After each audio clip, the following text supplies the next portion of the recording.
नमस्कार विद्यार्थी व पालक मित्रांनो, करिअर मेकिंग गायडन्स यूट्यूब चॅनलमध्ये मी स्वतः doctor Rajkumar Adkar, career coach, MBBS counsellor, Madha, Solapur.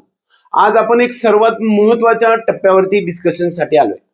वास्तविक इथून अगदी खूप मोजके दिवस परीक्षेसाठी राहिलेले आहेत आणि या परीक्षा काळामध्ये विद्यार्थी म्हणजेच आपलं पाल्य आणि पालक म्हणजे आई वडील किंबहुना त्याच्या शेजारचं वातावरण निर्मिती करण्यासाठीचा महत्वाचा पिरियड आहे. त्यामुळे परीक्षा काळातील विद्यार्थ्यांनी घ्यावयाची काळजी किंवा त्याला आपण 18 पॉइंट्स ऑफ पॅरेंटिंग असं म्हणतो. करिअर मेकिंग गायडन्स म्हणजे CMG 18 पॉइंट्स ऑफ पॅरेंटिंग असं म्हणतो. पॅरेंटिंनी म्हणजे विद्यार्थ्याच्या पालकांनी आपल्या पाल्याला सक्सेस मॅक्झिमम मिळवण्यासाठी काय करायला पाहिजे याच्या संदर्भामध्ये आमच्या टीमने बसून एक 18 पॉइंट्स काढलेले आहेत. त्यामधील एक एक पॉइंट आपण आता पाहायला सुरुवात करूया. ज्यावेळेस एखादं मोठं सक्सेसफुल गोष्ट बनवायची असते त्याच्या पाठीमागे खूप सारा प्रयास असतो, म्हणजे खूप सारं कष्ट असतं, परिश्रम असतं आणि त्याच्यासाठी खूप सारं नियोजन सुद्धा असतं. आणि हे नियोजन फक्त विद्यार्थ्याने एकट्यानेच करायचंय का, तर ते 100% नाही. त्यामध्ये सर्व इन्व्हॉल्वमेंट पालकाची सुद्धा तेवढीच आहे. म्हणजे फक्त रिझल्ट जो चांगला किंवा वाईट जो पुढे येणार आहे तो फक्त पाल्याचा एवढाच जबाबदार आहे आपण समजायला लागलो आणि माझी जबाबदारी काहीच नाही असं जर आपण समजायला गेलो तर कदाचित आपण काहीतरी चूक करतोय असं मला वाटतंय. परीक्षा काळामध्ये मानसिक संतुलन, शारीरिक असेल किंवा व्याधी किंवा टेन्शन आणि त्यामुळे होणाऱ्या सर्व गोष्टीमुळे त्याचा परिणाम परीक्षेवरती आणि पर्यायाने नंतरच्या रिझल्टवरती आणि शेवटी त्याचा एकंदरीत परिणाम म्हणून आयुष्याच्या सर्वात महत्वाच्या टप्प्यावरती होऊ शकतो.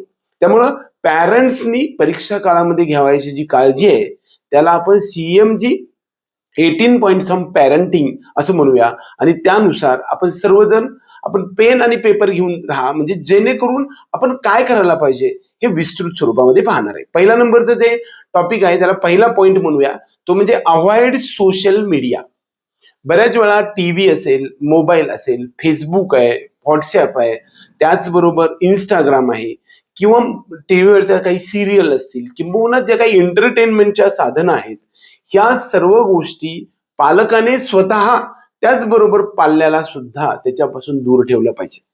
आता गेल्या वेळेस आपण पाहिलं असेल की जो भारत देशामध्ये टॉप केलेला जो मोबाईल टॉप केलेल्या JEE मध्ये असणाऱ्या टॉपर्सचे काही मुलाखती घेतल्या होत्या, तर त्यांच्याकडचा मोबाईल हा सोशल मीडियाचा वापर करता न येण्यासारखा साधा मोबाईल होता.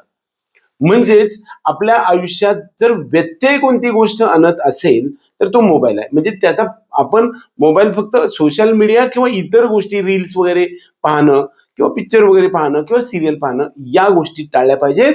फक्त विद्यार्थ्यांनी नाही तर पालकांनी सुद्धा. पालक ते पाहत असतील तरी सुद्धा त्या गोष्टी थोड्याशा अडचणीच्या बनणार आहेत. दुसरा नंबरचा पॅरेंटिंगचा मध्ये मुद्दा जो पालकत्वाचा आहे तो म्हणजे त्याच्या सोबत राहा.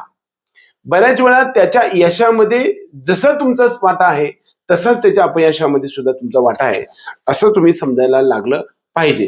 त्याला मोरल सपोर्ट केला पाहिजे. त्याच्या मेरिट कसं वाढेल याच्याकडे तुम्ही लक्ष दिलं पाहिजे. इथून पुढे संपूर्ण परीक्षा होईपर्यंत प्रत्येक दिवसातला टोटल पिरियड पॅरेंट पैकी आई किंवा वडील किंवा कोणीही पॅरेंट असेल त्याने संपूर्ण वेळ हा आपल्या पाल्यासाठी दिला पाहिजे. म्हणजेच काय, त्याला मोरल सपोर्ट मिळतो. एखादी गोष्टीमध्ये बघा, खूप वेळा काही पिक्चरमध्ये किंवा सिनेमामध्ये आपण पाहिलं असेल की मोरल सपोर्ट, एखादं युद्ध असेल किंवा या युद्धामध्ये मोरल सपोर्ट ज्यावेळेस मिळतो त्यावेळेस त्याचा परफॉर्मन्स आहे तो सुधारताना दिसतो. त्यामुळे तू या युद्धासाठी जो चाललाय तू एकटा नाहीयेस, मीही तुझ्या सोबत आहे असं पॅरेंट्स ज्यावेळेस त्यांना भासवलं जातं आणि तशा प्रकारचा कॉन्फिडन्स बिल्ड होतो त्यावेळेस विद्यार्थ्यांना चांगला सक्सेस मिळायला लागतो. दुसरा महत्वाचा मुद्दा, तिसरा जो महत्वाचा मुद्दा आहे त्याला आपण थर्ड पॉइंट ऑफ पॅरेंटिंग असं म्हणूया. एक तर तुम्ही सर्व ज्याचे आता सध्याच्या टेस्ट आहेत म्हणजे त्याच्यामध्ये खूप प्रकारच्या टेस्ट असतात. एक तर मॉक टेस्ट आहे की जे टॉपिकला जेवढं वेटेज आहे त्या वेटेज नुसार परीक्षेमध्ये तेवढेच प्रश्न विचारले जातात. आणि दुसरं फुल सिलेबस टेस्ट. आता फुल सिलेबस टेस्ट मध्ये मात्र तुम्हाला कसल्याही प्रकारचं बंधन असत नाही, संपूर्ण सिलेबस वरती आपण परीक्षा घेणार, परंतु याच टॉपिकवरती एवढेच प्रश्न, असं काही टॉपिक बंधन असत नाही. या पूर्वीच्या ज्या टेस्ट टॉपिक वाईज होत्या, चॅप्टर वाईज होत्या, छोट्या छोट्या गोष्टी होत्या, त्यावेळेस खूप सारा स्कोर येत होता, पण तो सोडून द्या. आता आपण मॉक टेस्ट किंवा फुल सिलेबस टेस्ट असतील किंवा ग्रँड टेस्ट असतील, अर्ध्या सिलेबसवरती, क्वार्टर सिलेबसवरती जे काही आपल्या टेस्ट होणार आहे त्याचा एक असा ग्राफ बनवायचा आहे. म्हणजे 1, 2, 3 अशा टेस्ट एका बाजूला लिहायचे आणि दुसऱ्या बाजूला जो आहे ते त्याचा स्कोर लिहायचा आणि त्याचा जो ग्राफ आहे तो बनवायचा आहे. ग्राफ मध्ये आपण आलेख बनवायचा आहे. तो ग्राफ कोणत्या दिशेने चाललाय, तो कसा चाललाय, वरती चाललाय, खाली चाललाय, कुठं कमी पडतंय, याच्याकडे लक्ष द्यायचं आहे. म्हणजे थर्ड पॉईंट कोणता आहे की तुम्ही त्याच्या मॉक टेस्टचा किंबहुना टेस्ट पेपरचा आणि त्याच्या स्कोरचा एक ग्राफ स्वतः बनवायला पाहिजे. ह्या सगळ्या गोष्टी फक्त विद्यार्थ्यांनी करायचं असं नाही, तर पालकांनीही करायचं आहे. त्यांनी पालकांनाच काय करायचं या संदर्भातलाच हा पॅरेंटिंगचा मुद्दा मी तुमच्यासमोर मांडणार आहे. बऱ्याच वेळा जो यश आहे किंवा अपयश आहे, हे जबाबदारी त्याची एकट्याची नाही तर माझी सुद्धा आहे. तो यशस्वी झाला तर मी त्याच्यासोबत होतो म्हणून यशस्वी झाला. कदाचित तो पराजय झाला, अयशस्वी झाला किंवा कमी स्कोर आला तर त्याच्यासाठी मी स्वतः जबाबदार आहे, म्हणजे पालक स्वतः जबाबदार आहे, असं तुम्ही समजत असाल तर मात्र यशाकडे जाण्याचा मार्ग सुकर किंवा जास्त स्ट्रॉंग बनेल असं मला वाटतं. चौथा पॅरेंटिंग जो आहे मुद्दा तो म्हणजे पॉझिटिव्ह अटिट्यूड. त्याला आपण मोटिवेशन द्यायचंय. बऱ्याच वेळा डिमोटिवेटेड करायचं नाहीये. त्यांच्यामध्ये स्कोर कमी आला, एखादा टॉपिक समजलाच नाही तर त्याच्यामध्ये स्कोर कमी आला किंवा लक्षात आलं नाही, इतरांना काही स्कोर आले आणि आपल्याला स्कोर कमी आला, रँक कमी आला, तर ह्या सगळ्या गोष्टी त्याला डिमोटिवेट करणाऱ्या असतात. त्याला खचू देऊ नका. पाठीमागच्या एखादा चांगला स्कोर असणाऱ्या पेपरचं उदाहरण द्या आणि त्यामध्ये जसा स्कोर आलाय तसाच तुला पुढे येणार आहे, त्यामुळे काही काळजी करू नको. 100% तुला पुढच्या याच्यामध्ये स्कोर चांगला येणार आहे. आणखी पुढे दिवस भरपूर आहेत. या परीक्षेमध्ये तुला आणखी काही खूप करता येऊ शकतं. जो टॉपिक तुला आता समजला नाही ते तुम्ही त्याला समजावून सांगू शकता. तुम्ही स्वतः ते टॉपिक काढा, एका पेन कागदानं लिहा आणि त्याच्यावरती तो वाचला का नाही याचा पाठपुरावा करा. म्हणजे ज्या पॉझिटिव्ह थिंग्स वरती लक्ष द्या. त्याला खचू देऊ नका, त्याला भीती वाटू देऊ नका, तो एकटा आहे असं वाटून देऊ नका, त्याला डिमोटिवेट करू नका. सक्सेसफुल लोकांच्या काही गोष्टी पण तुम्ही त्यांना सांगा की जेणेकरून त्या माध्यमातून तुम्ही त्याला मोटिवेट करता येऊ शकता. पाचवा जो टॉपिक आहे तो म्हणजे back hero. You are a back hero of your, जो काही तुमचं पाल्य आहे त्याचा तुम्ही बॅक हिरो आहे, म्हणजे पार्श्व कलाकार आहात. तुम्ही तुमच्या पाल्याचे पार्श्व कलाकार आहात.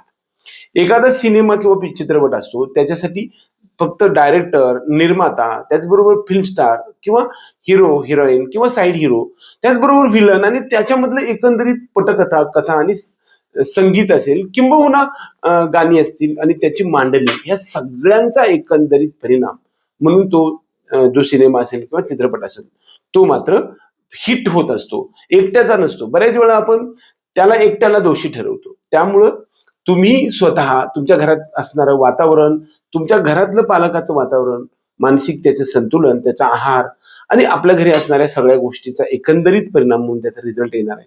त्यामुळं तुम्ही त्याचे बॅक हिरो आहात हे लक्षात घ्या, पार्श्व कलाकार आहात. त्यामुळे पार्श्व कलाकार आहात याची जाणीव तुम्हाला प्रत्येक मिनिटाला झाली पाहिजे.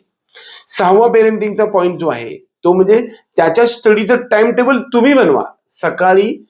दररोज सकाळी तुम्ही पहाटे उठलं पाहिजे, संध्याकाळी किती वाजता झोपलं पाहिजे, त्याचबरोबर सकाळी किती वाजता उठलं पाहिजे. तो पिरियड जो आहे तो 6 ते 8 तासाचा पूर्णतः झोप झाली पाहिजे. एखादा फळा जर पूर्ण पुसला तर त्याच्यावर काही लिहिलेलं त्याच्यामध्ये ठळक दिसू शकतं. म्हणजे एखादा कॉम्प्युटरची गोष्ट फॉर्मॅट केली तरच तुम्हाला त्याच्यामध्ये फीड करता येऊ शकते. त्यामुळं ज्याप्रमाणे झोप किंवा निद्रा ही जी आहे ती पूर्ण झाली पाहिजे आणि त्याचं टाइम टेबल ठरवा की कमीत कमी 14 ते 16 तास एवढा अभ्यास आपल्याला झाला पाहिजे. सकाळी ज्यावेळेस झोपेतून उठतो त्यावेळेस माइंड फ्रेश झालेलं असतंय, ब्रेन फ्रेश असतो, शरीर पण एकदम ताजंतवानं झालेलं असतं. यावेळेस केलेला जो अभ्यास आहे तो अभ्यास मध्ये जास्त ग्रास्पिंग कॅपॅसिटी असते. त्यामुळं अभ्यासाचं टाइम टेबल बनवा. त्यामध्ये जर समजा खूप वेळ अभ्यास केलेला असेल तर थोडंसं रिलॅक्सेशन मध्ये द्या. एंटरटेनमेंट करा आणि तुम्ही टाइम टेबलचा दिवसभराची जे काही टाइम टेबल आहे ते त्याला बनवून स्वतः पेन कागद घेऊन एका कागदावर बनवून त्याला द्या. कमीत कमी 14 ते 16 तासाचं टाइम टेबल बनलं पाहिजे. झोपेचे 8 तास आणि इतर सर्व 2 तास, म्हणजे 14 तासाचा अभ्यास तरी त्याचा झाला पाहिजे. 8 ते 6 तास आणि इतर सर्व 2-3 तास. परीक्षा एखादी मॉक टेस्ट दिली तर तो त्याच्यामधूनच झाला. म्हणजे संपूर्ण जो काही पिरियड आहे, आपला वेळ आहे, तो दिवसभरातल्या 24 तासातले जवळपास 14 तासापर्यंत अभ्यास करता आलं पाहिजे. त्यानंतर 7वं पेरेंटिंगचा पॉइंट आहे तो म्हणजे मी पालक आणि माझं शिक्षण वेगळं आहे. मला खूप काम असतंय, मी त्यांच्यासोबत राहतच नाही, तर मी त्याला काय मदत करू शकतो? हा बऱ्याच वेळा प्रश्न आपल्या समोर येतो की मुलगा तर तो तिकडे आहे, मी कुठेतरी ट्युशनला आहे, पुणे मुंबईला आहे, लातूरला, नांदेडला आहे, तर मी काय करू शकतो? तर इथून पुढे राहिलेला वेळ मात्र तुम्ही तुमचं सर्व काम सोडून तिथे जायला पाहिजे. कारण का हा आयुष्यातला सर्वात महत्वाचा टॉपिक आहे. उद्या जाऊन ज्यावेळेस स्कोर तुमचा कमी येणार आहे त्यावेळेस तुम्हाला फी भरावी लागणार आहे, म्हणजे तुम्हाला त्याची शिक्षा लागणार आहे. त्यामुळे त्याचाच कमी स्कोर येणं याच्यासाठी तुम्हाला शिक्षा मिळणार असेल तर तुम्ही तो जो महत्वाचा वेळ आहे तो त्याला दिला गेला पाहिजे. आणि कम्प्लीट इथून पुढचे जे दिवस राहिलेले आहेत ते संपूर्ण विद्यार्थ्याच्या सोबत राहिलं पाहिजे. आणि मी त्याला काय मदत करू शकतो बघा, काही डाऊट्स आहेत ना, ते डाऊट्स काय आहेत, त्याला शंका काय आहेत, काय प्रश्न कोणते वारंवार चुकतात ते तुम्ही काढा ना पेन न कागद लिहून. आणि ते जरी समजत नसलं तर एवढं तरी समजा येते, थर्मोडायनामिक्स तुला येत नाही, मॉर्फॉलॉजी जमणार नाही किंवा अशा गोष्टीचं तुम्ही लक्ष द्या आणि ते त्या टीचर्सकडे जायला लावा. ते त्याचा फॉलोअप घ्या की तू विचारून आला का, डाऊट क्लिअर झाला का. या सगळ्या गोष्टी तुम्ही स्वतः अभ्यास करून त्याला बनवण्याचा प्रयत्न करा. म्हणजे पालक मी वेगळ्या फील्डमध्ये काम करतोय तर मी त्याला काय करू शकतोय असं तुम्ही काही मनात आणायचं काही कारण नाही. खूप वेळा आपण या सगळ्या गोष्टी करू शकतो. 8वा पेरेंटिंगचा जो मुद्दा आहे तो आहार. आपण त्याला आहार सात्विक द्यायचा आहे. त्याच्यामध्ये फळे असले पाहिजे, ज्यूस असला पाहिजे, चहा असावा, थोडासा ग्लुकोज लेवल त्याच्यामध्ये असावे, प्रोटीन तुमचं असलं पाहिजे, जास्त तेलकट तिखट आहार नसावा, अगदी सात्विक आहार असावा, जास्त गोड पण नसावा आणि जेवण दरम्यान एक 40 ते 50-60% असावं. 100% जेवण करून त्याला कैप येईल अशा प्रकारचं द्यायला नाही पाहिजे. जास्त गोड पण द्यायला नाही पाहिजे. अगदी हलकं. झोप चांगली झाली पाहिजे, त्याची दिनचर्या चांगल्या पद्धतीने झाली पाहिजे. आणि दुसरा महत्वाचा मुद्दा, आहारामध्ये सात्विक आहार असला पाहिजे. बऱ्याच वेळा काही पाठीमागच्या गोष्टी मी ऐकलेल्या आहेत की जर तामस आहार असेल तरी सुद्धा मानसिकता बिघडत असते. जास्त स्पायसी ऑइली खाण्यापेक्षा अगदी सात्विक आहार खाण्याकडे देण्याकडे त्याच्याकडे लक्ष ठेवा. फळांचा वापर करा. त्यामुळे काय होते की त्याचं सुस्ती येणार नाही आणि त्याचे मानसिक आणि शारीरिक संतुलन चांगलं राहू शकतं. 9वा पेरेंटिंगचा पॉइंट जो आहे तो म्हणजे त्याचा स्कोर कमी किंवा जास्त आला तर त्याची जबाबदारी तुम्ही घ्या.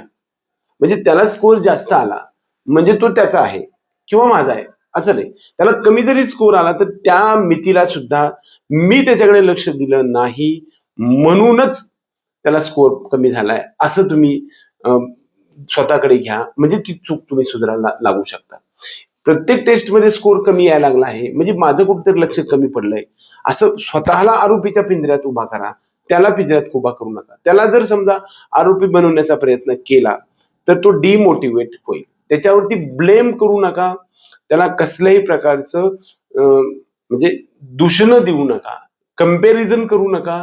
त्याचबरोबर त्याच्या यशामध्ये जसा माझा वाटा आहे तसाच माझा सुद्धा त्याच्या अपयशामध्ये सुद्धा माझा वाटा आहे असं समजलं पाहिजे.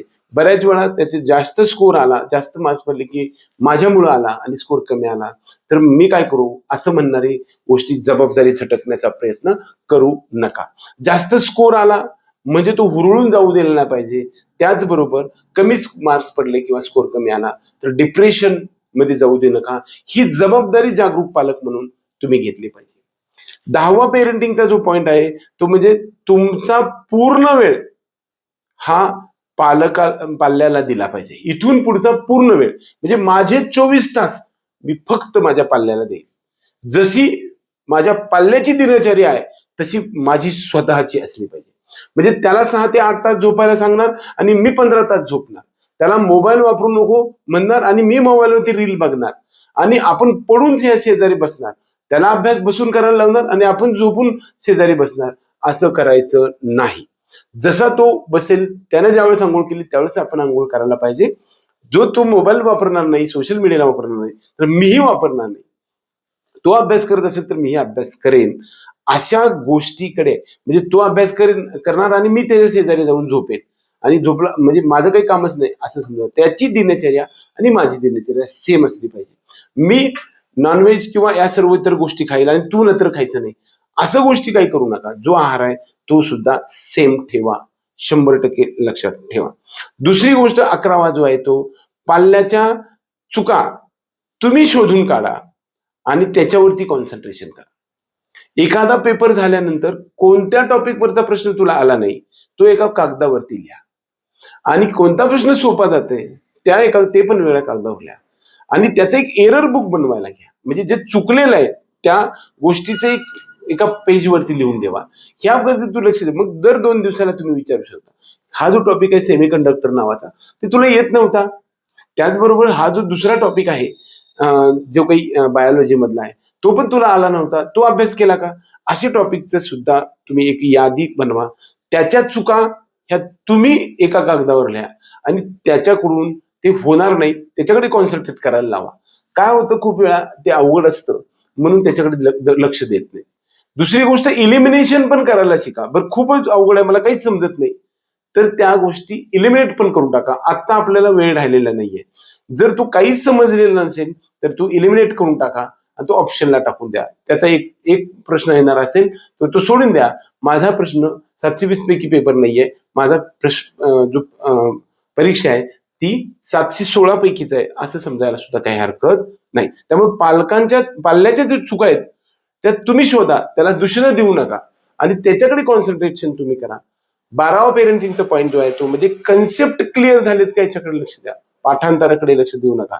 तुक्का मारला त्याच्या प्रश्नाचं उत्तर बरोबर आलं असेल तर त्याचं समर्थन करू नका. आपण एखादं 4 पैकी कुठला तरी पर्याय मांडला आणि तो उत्तर बरोबर आलं तर असे किती प्रश्न आलेत ते तुक्के मारल्यानंतर बरोबर आलेले ते पण बाजूला काढा आणि त्याचे कन्सेप्ट क्लिअर झाले पाहिजे. माझं बरोबर आलंय म्हणजे मला येत होतं असं पण समजण्याचं कारण नाही. कारण बऱ्याच वेळा आपण बरोबर म्हणून लिहितो त्यावेळेस ते चुकतं. तसं एखादी गोष्ट बरोबर म्हणून लिहितो आणि कदाचित येत नसताना सुद्धा बरोबर येतं. असे सुद्धा काही गोष्टी आपण काढल्या पाहिजे आणि हे काम पाल्याबरोबर पालकाचं सुद्धा तेवढंच महत्वाचं आहे. 13वा जो पेरेंटिंगचा महत्वाचा पॉईंट आहे तो म्हणजे 1 पेज स्ट्रॅटेजी. बऱ्याच वेळा 1 पेज स्ट्रॅटेजी म्हणजे काय की प्रत्येक चॅप्टर आहे ना तो एका पेज मध्ये यायला पाहिजे. म्हणजे काय होणार आहे बघा की संपूर्ण 96-97 चॅप्टर्स आहेत ना ते एका पेज मध्ये सगळे आले पाहिजे. म्हणजे रिव्हिजन करण्यास एकदम सोपं जाणार आहे. मग अशा प्रकारचे पेपर आता एखादा मोठा चॅप्टर असेल तर त्याचे 2, 3, 4 पेजेस होऊ शकतात, परंतु आपण याला नाव दिलंय की 1 पेज स्ट्रॅटेजी. म्हणजे संपूर्ण एनसीआरटीचे सगळे बुक्स आहेत ना ते एका वेळेस रिवाइज होतील का? मी उभा राहून सुद्धा असं रिवाइज करता येऊ शकेल. नुसता फिजिक्स मी तुम्हाला 20 मिनिटांमध्ये रिवाइज करू शकेल. एक असं आउटलुक करता येते. त्यामुळे 1 पेज स्ट्रॅटेजी तुम्ही तयार ठेवा. संपूर्ण याच्याबद्दल नेमकं कोणते कोणते टॉपिक आहेत ते सगळे एका पेजेसवरती एका चॅप्टरसाठी 1 पेज असं बनवायला त्यानं बनवायला घ्या. तुम्ही लिहून काढा किंवा त्याला बनायला लावा आणि ते सर्व प्रकारच्या 97 किंवा 96 जे पेजेस आहेत त्या पेजेसमध्ये रिव्हिजन करणं सोपं जाणार आहे. 14वा पेरेंटिंगचा पॉईंट जो आहे तो म्हणजे एरर बुक बनवा. बऱ्याच वेळा त्याच्यात जे चुका झालेल्या आहेत ना त्याचं एक बुक बनवा, 1 वही बनवा आणि त्याच्यामध्ये कोणते कोणते टॉपिक आहेत ते पुन्हा एकदा लिहायला. प्रत्येक मॉक टेस्ट झाल्यानंतर जे बरोबर आले त्याच्यापेक्षा जास्त चुकाकडे कॉन्सन्ट्रेशन करा. ते चुकलेलं जे आहेत ना ते परत लिहायला लावा. लिहिणं शक्य नसेल तर ते टॉपिकचं नाव तरी थोडक्यात लिहा. म्हणजे कोणत्या टॉपिकवरती चुकलंय त्या टॉपिकचं नाव तरी लिहा. म्हणजे त्याला आपण एरर बुक म्हणूया. खरं तर पहिल्यापासूनच हे एरर बुक बनलं पाहिजे. चुकांचं पुस्तक म्हणजे आपल्या ज्या चुका झालेल्या आहेत पाठीमागे ते पुन्हा होऊ नये म्हणून आपण प्रयत्न केला. तर ज्या चुका प्रत्येक वेळेस होत असेल ते प्रत्येक वेळेस पुढे होणार असतील तर मग आपण सुधारणार काय? मागच्या चुकीमधून किंवा आपल्याला लागलेल्या ठेचमधून पुढच्या जो आपलं मार्गक्रमण असेल त्यामध्ये पुढे बघण्याची जी सुधारण्याची जी सवय आहे ती आपल्याला याच्यामधून जडली पाहिजे. याचा अर्थ एरर बुक बनवायचंय, चुकांचं एक पुस्तक बनवायचं आहे. 15वा जो पॉइंट आहे तो म्हणजे डोंट कम्पेअर विथ अदर्स. म्हणजे तुम्ही कुणालाही तुमच्या मुलाला तुमच्या जास्त स्कोर असणाऱ्या विद्यार्थी मुलगा असू द्या किंवा कमी स्कोर असणाऱ्या मुलाबरोबर कम्पेअर करू नका. 15वा पॉईंट फार महत्वाचा आहे. आपल्याला खूप वेळा सवय असते की तो बघ मुलगा, त्याला किती स्कोर आला, कम्पेअर करू नका. जर कम्पेअर केलं तर त्याच्यामध्ये डिप्रेशन किंवा न्यूनत्वाची किंवा त्याला स्वतःला कमीपणाची भावना होते आणि ह्यामुळं न्यूनगंड निर्माण होतो आणि तो पुन्हा डिप्रेशन मध्ये जातो आणि मला शक्यच नाही, मी शक्यच नाही असं म्हणतो आणि मग जे काही टार्गेट आहे ते आपलं अचीव्ह होण्यासाठी मदत होणार नाही. सगळ्यात महत्वाचं काय, डोंट कम्पेअर विथ अदर्स. जास्त स्कोर पडला तरी सुद्धा कम्पेअर करू नका. बऱ्याच वेळा काय होतं की माझ्या मुलाला 670 मार्क पडले, दुसऱ्याला 550च पडले, काही उपयोग नाही. That is also wrong. त्यामुळं डोंट कम्पेअर. तुमचा मुलगा युनिक आहे आणि तुमचं पाल्य युनिक आहे आणि त्याच्याकडून तुम्हाला रिझल्ट सुद्धा युनिक घ्यायचा आहे, दुसऱ्या बरोबर घेण्याचा संबंध नाही. खरं पाहता रिझल्ट हा मार्क्सवर नसून रँकवरती आहे. तुमच्या किती मुलं पुढे आहेत हे फार महत्वाचं आहे, मागं किती आहेत ते पण फार महत्वाचं आहे. म्हणजे जेवढे तुमच्या पुढे असणार आहेत ते तुम्हाला प्रत्येक वेळेस काउन्सिलिंगला आडवे येणार आहे. त्यामुळं आपला विद्यार्थी हा स्कोरनं किती येतो ह्यापेक्षा महत्वाचं रँकनं किती येतो हे बघायचं आहे. त्यामुळं कंपॅरिझन दुसऱ्याशी करू नका, आपल्याशी स्वतःशी करा. कालच्या अभ्यासाची आजच्या अभ्यासाबरोबर, 2 महिन्याच्या अभ्यासाची आजच्या अभ्यासाबरोबर 100% प्रयत्न करा आणि त्या गोष्टी त्याच्यामध्ये रुजवण्याचा प्रयत्न करा. 16वा जो पॉइंट आहे त्याला आपण जो म्हणतो तो डाऊट्स असेल. मी पाठीमागे सांगितलेच आहे की जे कन्सेप्ट आहेत आणि जे डाऊट्स आहेत ते स्वतः तुम्ही सर्च करा ना मोबाईलवरती, कॉम्प्युटरवर किंवा एनसीईआरटी मध्ये, ते तुम्ही वाचा. आता हे अवघड आहे समजा, ते वाचा आणि तुम्ही त्याला देण्याचा प्रयत्न करा, शक्यतो सांगण्याचा प्रयत्न करा. किंवा नुसतं एवढं तरी आपण करू शकतो की जो कन्सेप्ट समजला नाही त्या कन्सेप्टला मधून अधून त्याला आठवण करून देऊ शकता की तो टॉपिक मधले प्रॉब्लेम्स तुला येत नव्हते बघ, हे तर तुम्ही सांगू शकता.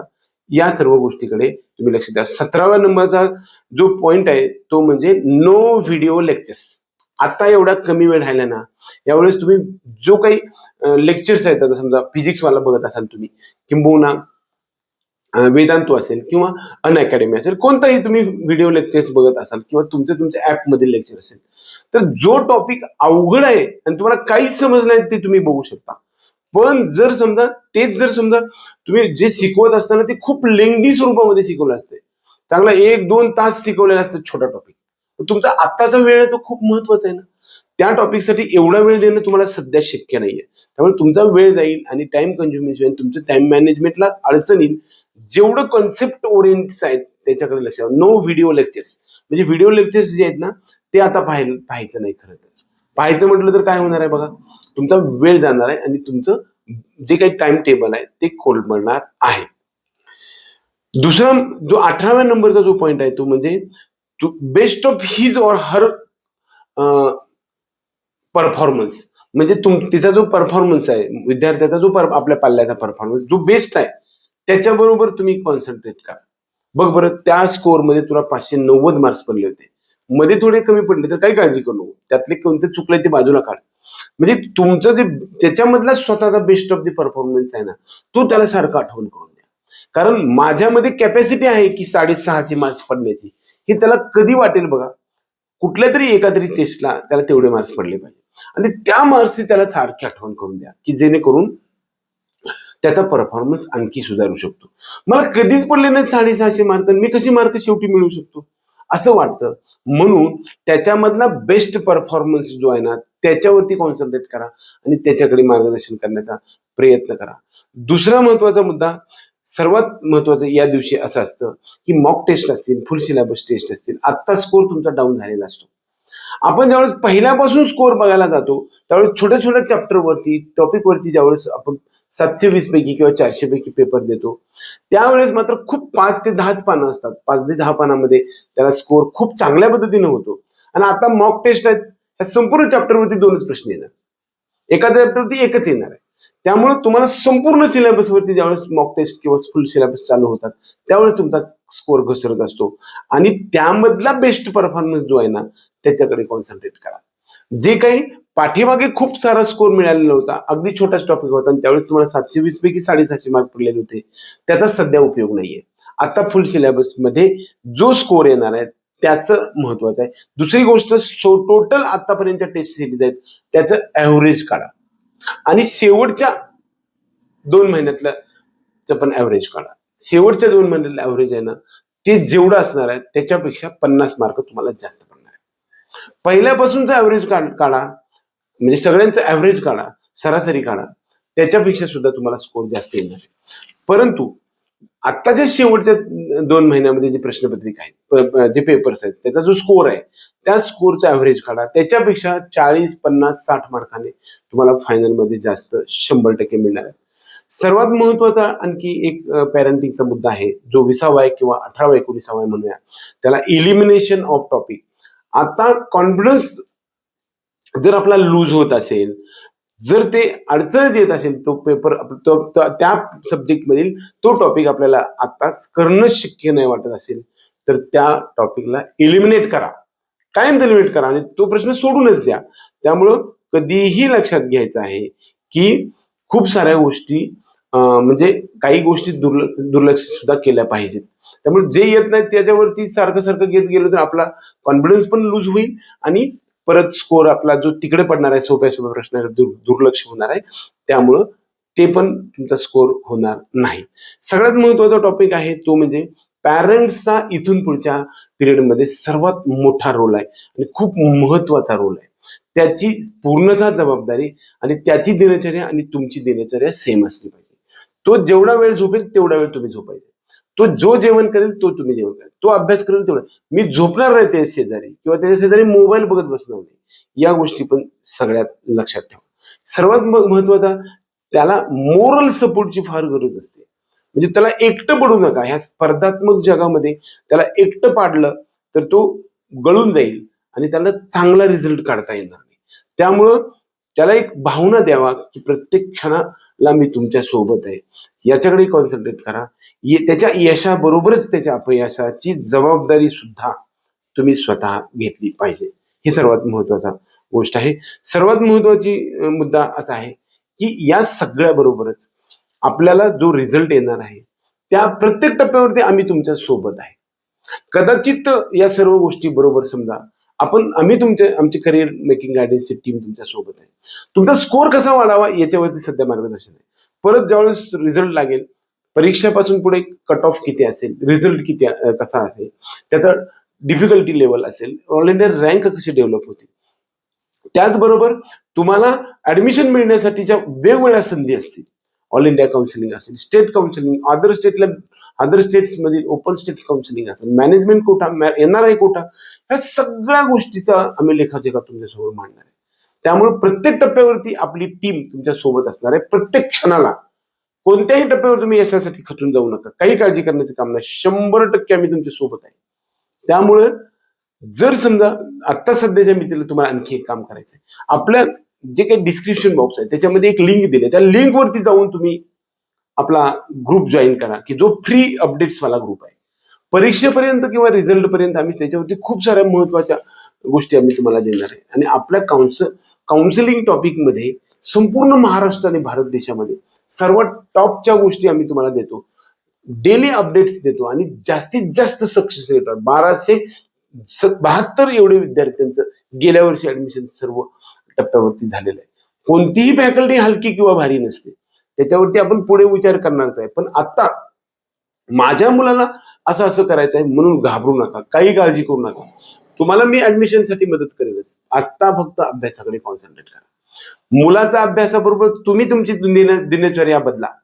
तुम्ही रजा टाका पूर्णतः, जावा त्याच्याकडे, त्याच्या शेजारी राहा. कारण उद्या तुम्हाला 1 कोटी 2 कोटी रुपये भरावे लागणार आहे.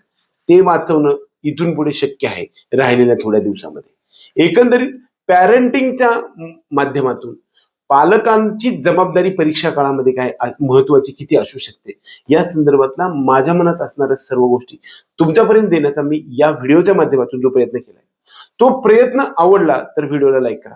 त्याचबरोबर चॅनलला सबस्क्राईब करून बेल आयकॉन दाबा. एवढंच या निमित्ताने. जय